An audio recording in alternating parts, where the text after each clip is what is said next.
How's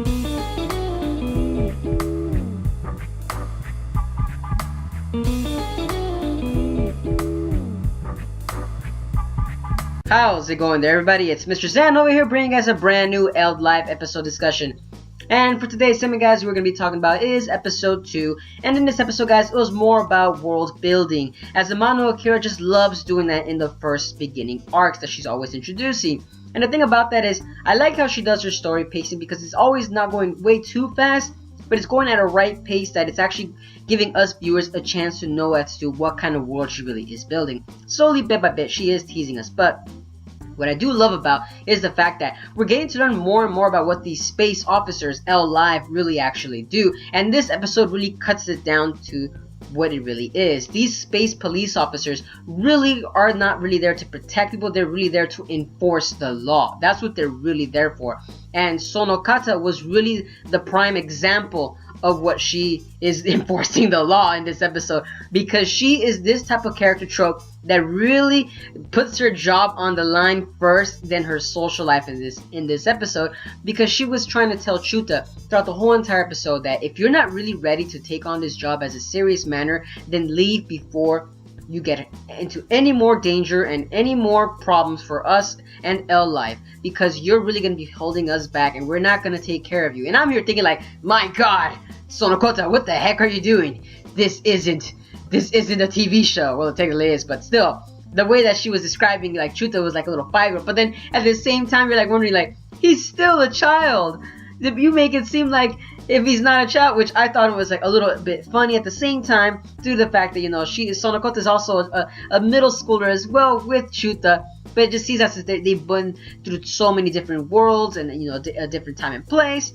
So Sonokota is more like a senior officer for Chuta himself. And we also learned that Chuta really has been monitored by Sonokota throughout the whole entire, you could say, not the arc itself, but previous days as well, to see if he really is suitable to become an EldLive officer. And it seems that in the beginning of the episode, she told, I believe it was Blaine, I believe that was the character's name. She told him that no, he's not personally ready, but Blaine kind of just shrugs it off and saying that, you know, it's okay, you know, I believe he's ready and everything. But I felt like he was saying that because I know that she was just telling some odd tendencies that she's had some like problems with, and I thought it was okay, you know, it makes sense as to what she was really explaining. But at the same time, you know, apart from that, he's still a normal human being. But it's just that she didn't really see that. She just saw him as like a crazy perverted kid, but you know, he's a child. He's got to have those tendencies. It makes sense what he's going through, but she didn't really see that. But like I said, I thought it was all very fun and hilarious while watching throughout the episode. But like I said, though, guys, the episode itself was nerve-wracking just a little bit in the terms of, you know, what they actually were doing. In terms of that is the fact that, you know, what is SPH? You know, that's what I personally want to know. It seems that SPH must be the power that is able to enable every people or aliens to do some sort of act and whatever. Because that's the point that I'm kind of confused, is like, what is SPH? What does it even stand for? Or does it differentiate with every type of alien species? You know, they still didn't really explain. They were going to do that in this episode because it seems Sonokota took Chuta to the actual transport base, and in there she gave like a little bit of like a tour guide as to, you know, the interrogation room, the nurse's office. I'm sorry, not the nurse's office. You can see the doctor's room. She gave the the kitchen, I believe that's about it from what I remember. There was some other couple rooms too. Oh, the detention cell. There you go. That's the only. It's like, you know, like a regular police office. You know, it's basically just up in space. That's the only difference.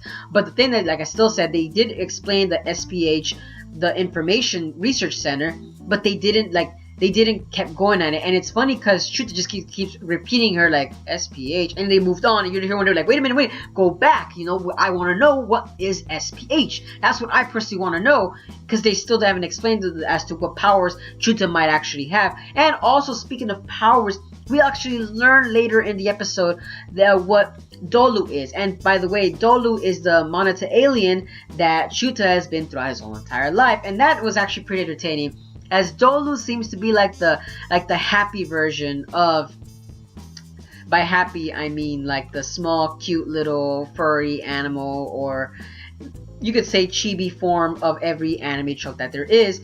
But for Chuta, it's actually Dolu, and that's the little alien, and the little monitor alien. And their task, it apparently seems that is to actually monitor the any alien species that they're assigned to at a certain planet. And it seems that Chuta is assigned with that type of species, and I believe it's like some kind. It was like a long ass thing that they gave, kind of brushed it off to the side because I was like, oh, I'm not gonna remember that. That's definitely a no-brainer right there. But I did love the fact that, you know, that this type of alien species, it seems like it might be the luck of all trades, because the way that it's able to do its powers was actually very entertaining. Because whenever Chuta's in a fight, he just imagines this, and he always tells Dolu, oh, let's sew up this villain, oh, let's sew this person up. And apparently whatever Dolu takes out, it could literally sew anything from metal to cardboard. Like, it doesn't matter what it is, any inanimate object will be sewn up. But that's the thing that about it, is the fact that, you know, is it based on the power of an imagination, or is it based on the power to create matter itself? Like, we don't, like I said, we still don't know as to what's going on. What is SPH? You know, that's the thing that still kind of keeps you intrigued. Interesting, Amano Kira. Interesting. Like I said, I'm being entertained with what kind of story you're creating. I'm loving it. I'm not gonna lie to you. I'm actually loving it. It's very easy to fall into this shonen type action anime. I'm really loving it.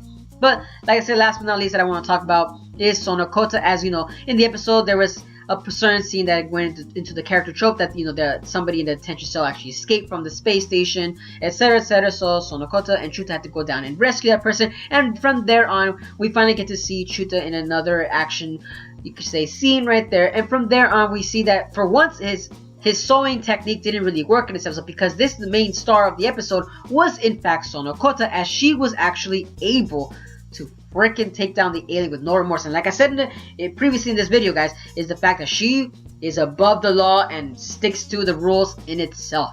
Holy snap, she destroyed the alien that escaped from the freaking space station right there. She destroyed it with no remorse, because of the fact, you know, of course, the alien had high treason for murders, a high number of instances where he's committed so many crimes. So, and plus he was acting on behalf of his own personal interest, that he just wanted to kill just for any apparent reason, you know. And I personally thought, like, my god, man, this creature, just how far can this guy even get? So of course the death was his only option, and which I thought was pretty entertaining, because we actually finally got to see Sonokota's powers, and we're wondering, why was she an SPH member or an EldLive officer? And it seems that it's because of her abilities. Like, she becomes an angel when she transforms. It kind of seemed like something off of like a Sailor Moon. Like, honestly, when I was looking at when she was transforming, and it seemed very entertaining, but it also seemed very disastrous too, because her techniques were like a sawmill.